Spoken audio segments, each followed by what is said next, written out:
Mardi, 5e semaine de Carême, et nous entendons encore Saint Paul nous dire « Laissez-vous réconcilier avec Dieu ».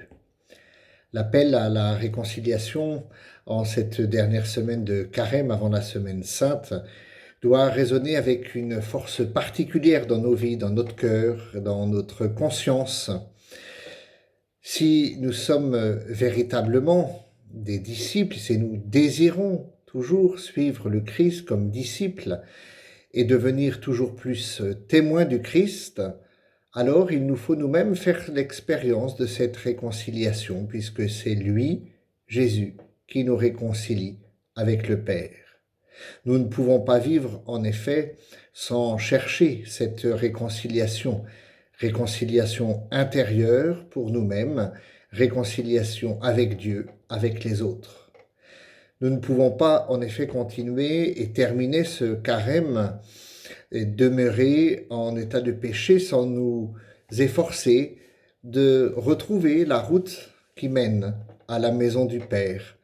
Un Père, nous le savons, qui attend toujours notre retour. Et c'est un motif d'action de grâce, c'est une joie et un encouragement alors à vivre la réconciliation. Ainsi, l'Église nous incite durant tout ce carême, et spécialement ces derniers jours qui nous mènent vers Pâques, à chercher cette voie. Comme l'écrit saint Paul lors de sa deuxième lettre aux Corinthiens, chapitre 5, verset 20. « Nous vous en supplions au nom du Christ, laissez-vous réconcilier avec Dieu. » Oui, c'est seulement une fois réconciliés avec le Seigneur au nom du Christ, alors que nous pouvons goûter combien le Seigneur est bon et l'expérimenter alors pour nous-mêmes. Ce n'est pas de la sévérité de Dieu, en effet, que parlent les confesseurs qui, de par le monde, reçoivent l'aveu des péchés des hommes. Ils parlent plutôt de bonté miséricordieuse.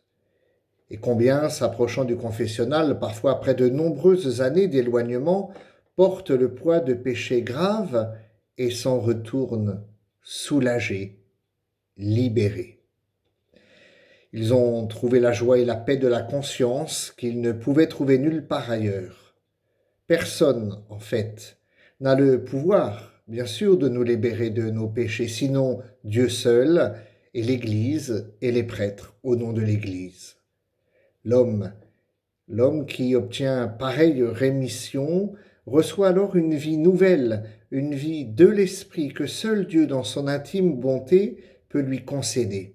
Et nous entendons là le psaume 34 au verset 7.